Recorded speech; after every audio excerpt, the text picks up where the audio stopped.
How quickly and correct mount the Bison gear MOLLE panel using one multi-tool. In the set we get mounting screws packed in yellow package, rubber protective cells for edge finishing, and a set of handles and fixings.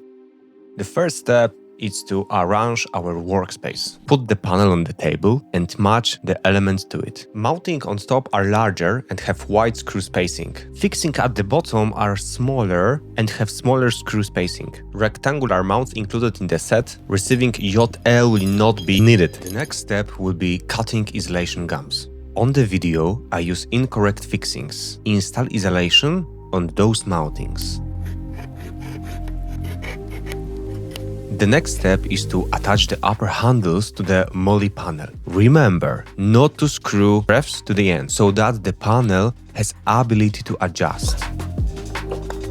We put the panel to the door. To designate the installation location, the distance should be exactly as what I'm showing for you now. Places marked with tape so that we maintain a symmetrical distance and perfect fit. Put the panel aside and put on rubber cells on the rough edge. Slide them slightly with your fingers and strongly press. Can use rubber hammer? I use multi-tool. And it was enough for me. Remove tapes.